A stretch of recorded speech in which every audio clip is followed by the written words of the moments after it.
السلام علیکم ورحمۃ اللہ وبرکاتہ۔ دوستو، میں آپ کا میزبان محمد آفتاب عالم رضوی حاضر ہوں آپ کے دائرے محبت میں آج ایک بہت ہی خاص ویڈیو لے کر، بہت ہی خاص موضوع کے ساتھ۔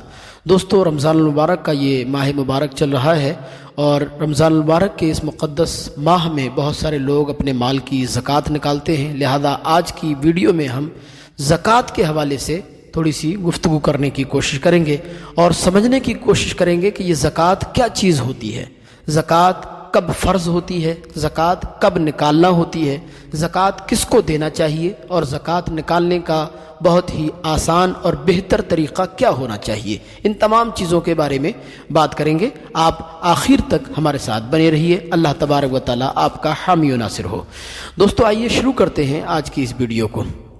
دوستو، زکوٰۃ کے حوالے سے انسان کو بہت ہی حساس ہونے کی ضرورت ہے۔ عام طور پر ہم نے بہت سے لوگوں کو دیکھا ہے، آپ نے بھی دیکھا ہوگا کہ وہ نماز بھی پڑھتے ہیں، روزہ بھی رکھتے ہیں، حج بھی کر لیتے ہیں، لیکن زکوٰۃ ادا کرنے کے معاملات میں بہت پیچھے نظر آتے ہیں۔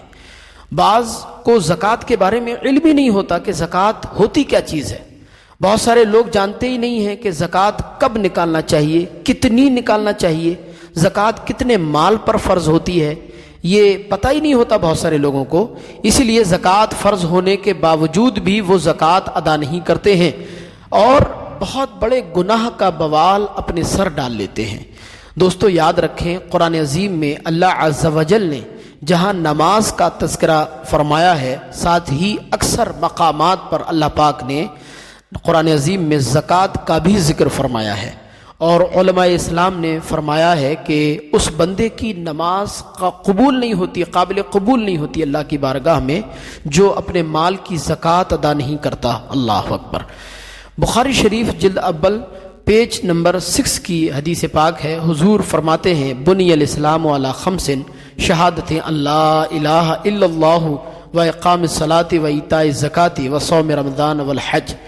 حضور فرماتے ہیں یعنی اسلام کی بنیاد 5 چیزوں پر ہے، اسلام کی عمارت 5 چیزوں پر ہے۔ ایک، کلمہ شہادت، یعنی یہ گواہی دینا کہ اللہ کے سوا کوئی معبود نہیں اور محمد مصطفیٰ صلی اللہ تعالی علیہ وسلم اللہ کے رسول ہیں، اور دوسرا نماز قائم کرنا، تیسرا زکوٰۃ دینا، چوتھا رمضان کے روزے رکھنا، اور پانچواں توفیق ہو تو حج بیت اللہ کرنا۔ یعنی ان 5 چیزوں کو بنائے اسلام قرار دیا گیا کہ یہ 5 چیزیں اسلام کی اساس و بنیاد ہیں۔ ان 5 چیزوں پر اسلام کی بنیاد و عمارت ٹکی ہوئی ہے۔ اب آپ اندازہ فرمائیں کہ جن 5 چیزوں پر اسلام کی عمارت ٹکی ہوئی ہے، انہی 5 چیزوں میں ایک بہت ہی اہم رکن زکوٰۃ کا ادا کرنا بھی ہے۔ لہذا ہم اور آپ اندازہ لگا سکتے ہیں کہ زکوٰۃ کی کتنی اہمیت ہے اور زکوٰۃ کتنی قدر و منزلت کی حامل ہے۔ تو فرض ہونے کے باوجود بھی اگر کوئی انسان زکوٰۃ ادا نہیں کرتا تو گویا اس نے اسلام کی عمارت کو ڈھا دیا، اسلام کی بنیاد کو گرا دیا۔ علماء نے فرمایا اب نہ اس کی نماز قبول ہوگی اور نہ کوئی دوسرا عمل اللہ کی بارگاہ میں قابل قبول ہوگا۔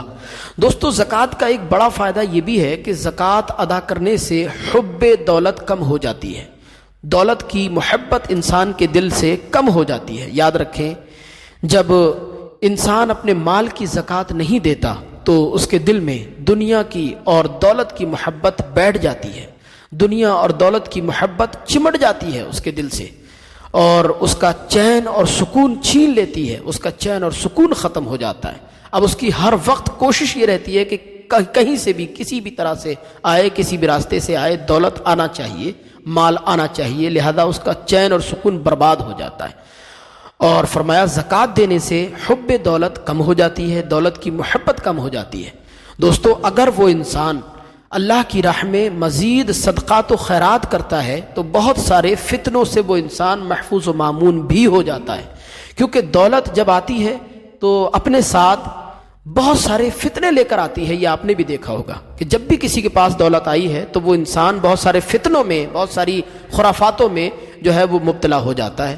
تو صدقات و خیرات اور زکوٰۃ کے ذریعے ان فتنوں سے انسان بچ جاتا ہے، اور یہ صدقات و خیرات اور زکوٰۃ گناہوں کا کفارہ بھی بن جاتے ہیں انسان کے لیے۔ سبحان اللہ۔ دوستو، یہ بھی یاد رکھیں کہ زکوٰۃ اور صدقہ دینے سے دولت کبھی کم نہیں ہوتی. یہ انسان کی سوچ ہوتی ہے. بہت سارے لوگ سوچتے ہیں کہ ہم زکوٰۃ دیں گے، صدقہ دیں گے تو دولت کم ہو جائے گی. حالانکہ ایسا بالکل بھی نہیں ہے. میرے حضور نے قسم کر کے ارشاد فرمایا. حضرت ابو کبشہ رضی اللہ تعالیٰ عنہ سے روایت ہے، حضور نے 7 چیزیں ارشاد فرمائیں، جن میں 4 چیزیں حضور نے بغیر قسم کے بیان فرمائیں، اور 3 چیزیں میرے حضور نے فرمایا میں قسم دے کر بیان کرتا ہوں. اللہ اکبر. ذرا سوچیں کہ جب میرے حضور رب کی قسم کریں اور پھر کسی بات کو بیان کریں تو پھر یہ کتنی بڑی بات ہو جاتی ہے اپنے آپ میں. ان میں سے ایک بات حضور نے ارشاد فرمائی. حضور فرماتے ہیں ما نکسا مال عبد من صدقہ. فرمایا میں محمد قسم اٹھاتا ہوں کہ صدقے سے مال کبھی کم نہیں ہوتا. اللہ کی راہ میں خیرات کرنے سے انسان کی دولت کبھی کم نہیں ہوتی. زکوٰۃ دینے سے، اللہ کی راہ میں خرچ کرنے سے کبھی بھی مال گھٹتا نہیں ہے، بلکہ اللہ پاک اس مال میں دن دونی رات چوگنی ترقی عطا فرماتا ہے اور وہ مال بڑھتا رہتا ہے. اللہ اکبر. حضور نے آپ سوچیں یہ فرما دیا تو ہم غلامان مصطفیٰ اور عاشقان مصطفیٰ کو اور کیا چاہیے؟ ہمارے لیے تو اتنا ہی بہت ہے کہ حضور اکرم صلی اللہ علیہ وسلم اتنی بڑی بات ارشاد فرما رہے ہیں. اب ہمیں مزید کسی اور دلیل کی ضرورت کیا ہو سکتی ہے؟ دوستو اب سوال یہ پیدا ہوتا ہے کہ زکوٰۃ کس پر فرض ہوتی ہے اور زکوٰۃ کب فرض ہوتی ہے؟ زکوٰۃ نکالنے کا آسان طریقہ کیا ہے؟ زکوٰۃ کے لیے کتنا مال ہونا ضروری ہے؟ ان سارے سوالوں کو ڈسکس کریں گے انشاءاللہ ویڈیو کے اگلے حصے میں. دوستو آپ سے بس چھوٹی سی گزارش یہ ہے کہ ابھی تک اگر آپ نے ہمارا چینل سبسکرائب نہیں کیا تو چینل سبسکرائب کر کے گھنٹی دبا دیجئے اور ثواب کی نیت سے ویڈیو کو لائک کر دیجئے اور اپنے دوستوں کو آگے شیئر کر دیجئے.